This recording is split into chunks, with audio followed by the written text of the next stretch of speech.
The North Korean military, the Korean People Army, was trained by the Soviets and trained by the Chinese communists. So they rely on volumes and volumes of artillery fire. So they have a massive amount of artillery and surface-to-surface missiles. And we would see those at the start of a conflict. And a lot of this artillery has been dug in ever since the end of the Korean conflict. Absolutely. So they've been preparing for 50 years for the next one. They sure have. They sure have. Completely where the armistice was signed, when the ceasefire was signed back in 1953, is where a lot of those units remain today. Okay. And beyond that, there is this question of the sheer number of people that they have. For a really quite small country, massive army. They have the 5th largest military in the world, over 1 million men under arms. That's on the active component. The reserve component has got about 8 million folks, and that's about the largest reserve component military in the world, and they can be mobilized at a moment's notice. Are they generally considered to be well trained?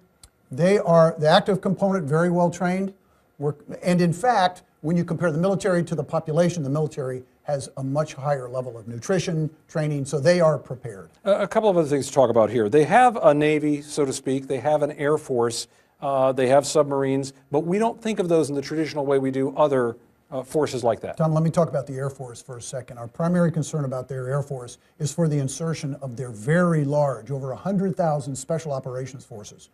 Now, the Navy can also insert Special Operations Forces through midget submarines and other type of watercraft that they have. Then they would also activate sleeper agents that are in the South, and they would go after targets to disrupt the decision-making capability of the United Nations Command. So the simple truth is, Wolf, even if you get past the nuclear question here, there is a formidable military force in North Korea right now.